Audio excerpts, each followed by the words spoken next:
The Leo and Danny Show. What's your book called?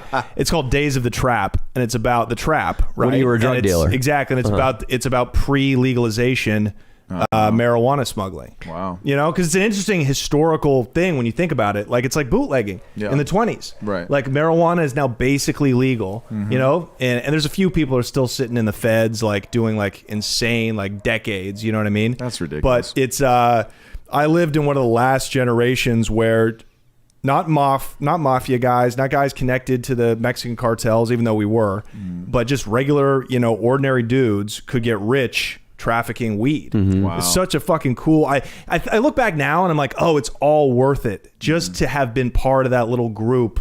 You know what I mean? It was a special fucking time. 2 years in jail? Yeah. Wow.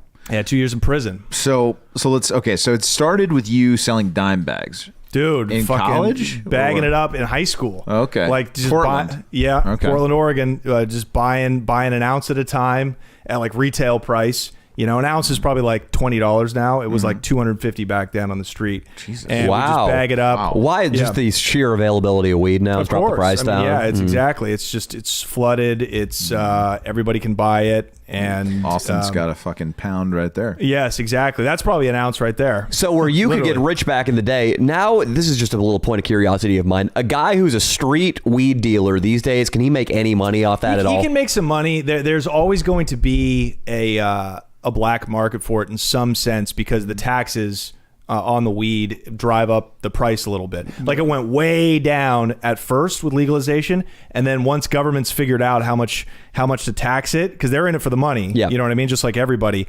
that drove the price up a little bit. So there is an underground market, but to make any kind of real money, I mean, you got to be fully integrated, like have huge grow operations, you know, control the retail distribution as well. It's got to be a corporation, basically, to make any money. Scale. Whereas me, I got rich just middlemanning it. I never grew it. I never broke it down. I just went and copped 20 pounds at a time from the growers, right? Whether they were these old hillbillies in the Siskiyou Mountains down in Northern California. How do you transport 20 pounds of weed? We put it in 2 cars and just... Is it in suitcases and trash bags? Yeah, I mean, 20 pounds of weed is like, you know, like a gym. 10 pounds fits very snugly in like an average size gym bag. Oh, nice. You know what I mean? Like in Scarface when they're bringing in the banknotes into the bank. Like it's like a cash bag. Those bags, yes. 10 pounds per one of those bags. And then so the route is Northern California, Southern Oregon, up to Portland, and then it dispersed, you know, to the East Coast. Wow. So maybe You started in Northern California? I started in Portland, but we would go down to pick up from the source in Southern Oregon or Northern California. Where in Northern California? I'm from Sacramento, so I know those areas. Okay, so like north, like Weed, California, Eureka, Yreka, all these shithole little Crescent City. We're trying to film a video up there. Oh, okay, cool. That's why I'm curious, partially. Eureka is a good little town, bro. Yeah, it's really beautiful up there. Yeah, it's gorgeous. But it's like almost like not even California. It's so distant. You know what I mean? It feels like it's like Southern Oregon to me. Yeah. So or like Ashland, Oregon, right on the border, which I guess burned down in the fires. Shout out Ashland. A lot of weed probably burned down too. Yeah. Good Shakespeare festivals up there. Yep, exactly. I had to go to one of those once. Did you? A girl in my class had a seizure at the Shakespeare festival. Oh wow. God damn. Yeah. She had the shakes, dude. She got the fucking shakes, and was a bitch. We got a lot of kicks out of imitating her having a seizure after that. We'd do this. We'd walk into our little bunk rooms that we were all staying in. Hey guys, what's up? Oh God, you're an asshole. And she can't get mad because she's epileptic, and it'll make her have another seizure. She was probably unconscious. So she's at that like, point. Funny guys, I'm meditating. Yeah, so we'd go down there. So and then from Portland, I would send it off to, you know, I had a guy in Philadelphia, I had these Dominicans in Washington Heights, Manhattan. I had guys in New Jersey. You know, so you get off, but I'd make over 1,000 pounds profit per pound. I mean, and 20 a week. You know, how much you're doing $1 million.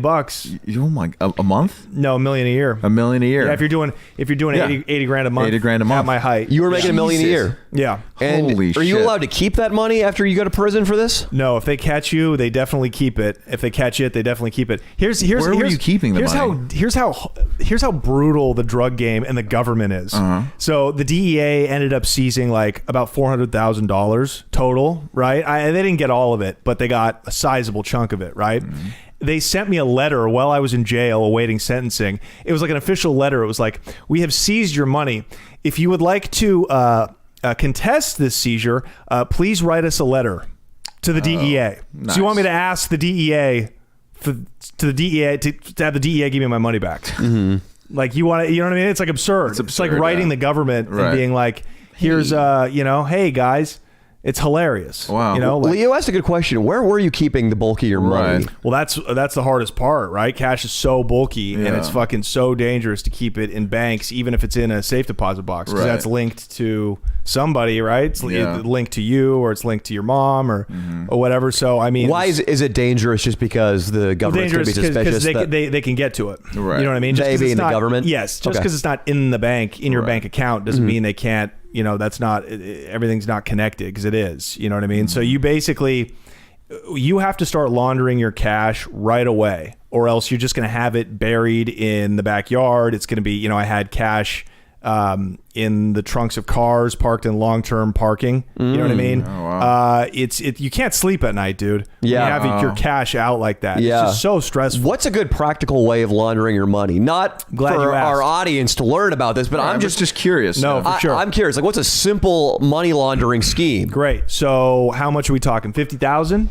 Say more than that. Start with because like 100,000. 50,000 you could bury in your backyard. Let's say we're getting up to 200-300 grand, where you're like, if a guy shows up here with a fucking shotgun and demands the money, I don't want to lose this. Yeah. So let's just say you got 200 in cash, right? If you have $200,000 as a drug dealer, that's pretty good. You're in the 1%. You know, the cartels are making like billions a year. But if you're just a guy with 200 in cash, like you've made it, in some respects. Of course, yeah. So the way to do it, like, it's buying things in cash and then reselling them and declaring that resold income.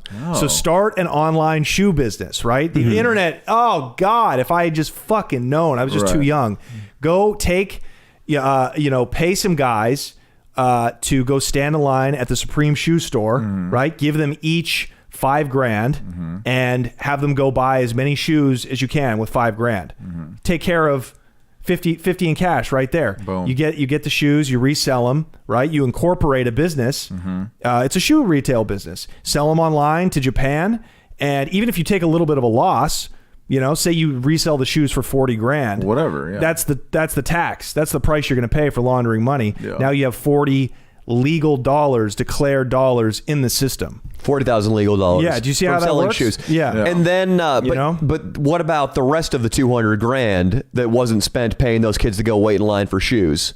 What do you mean? So you go do it with something else? You do it incrementally. You do it incrementally. Yeah. You launder your whole fucking nut in one scheme. So the government can't trace back how these shoes were purchased and where the original capital came from. It's too much work. Too bewildering. There's no way. And they're the government, so it's not competent, razor sharp employees who are following these trails. Correct. I mean, look, they'll see that you have your company just had 40 grand in cash put into bank accounts. They'll see that, but you're going to pay the tax on them. You literally pay tax on illegal money. It's fucking crazy. 10% of the economy, they say, is black market, originates from the black market.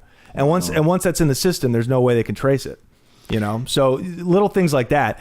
And let's see, what's another good one, dude? Because I used to lay in my fucking cell for hours, just like, just thinking of everything I could have done with it. You know what I mean? And after you do that a few times, right? After you, so shoes is great. What's another cash business that relates, that's part of the legal economy? You know what I mean? Pokemon cards. Flipping cars. I had a buddy of mine. Cars is good. Cars is harder. He said cars. Trading cards. Trading cards. No. Okay. Alt-right Andy over there had it right, dude.